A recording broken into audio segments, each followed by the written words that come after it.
আল্লাহ বলল, শয়তান তুই আমারে চ্যালেঞ্জ দেস, আমি তো সব রাজার বড় রাজা মহারাজা, আমার সাথে তো কেউ চ্যালেঞ্জ দিয়ে টিকতে পারে না। চিল্লা এখন ঠিক কিনা?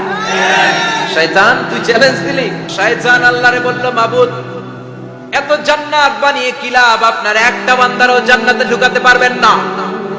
আমারে বানিয়েছেন জাহান্নামী, আমি আমার সর্বোচ্চ চেষ্টা দিয়ে আপনার সবগুলা বান্দারে জামাতে জাহান্নামে নিয়ে একসাথে ঢুকবো, পারলে জাহান্নাম আরো কয়েকটা বাড়িয়ে বানান। আল্লাহ বললেন, কেন কেন? শয়তান বলে, লা আকুদান্না লাহুম সিরাতাকাল মুস্তাকিম। আপনার বান্দা জামাতে নামাজ পড়তে যেতে চাইবে, ওখান থেকে ধোকার ওয়াসওয়াসা দিয়ে আমি গানের কনসার্টে নিয়ে যাব। তাফসীর মাহফিলে কোরআন শুনতে যেতে চাইবে, ধোকা দিয়ে আমি মদের আড্ডাখানায় নিয়ে যাব। ওয়ালা তাজিদু আকসারাহুম শাকিরিন, একটারেও জান্নাতে ঢুকাতে পারবেন না। চ্যালেঞ্জ দিলাম।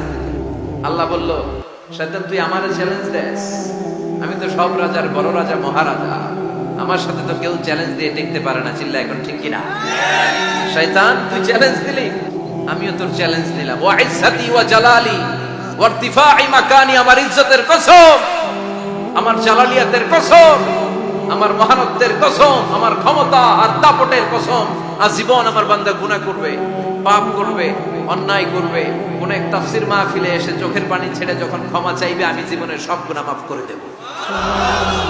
আমি আমার বান্দার জীবনের সব গুনাহ মাফ করে দিয়ে জান্নাতে ঢুকায় দেব। তখন তুই কি করবি?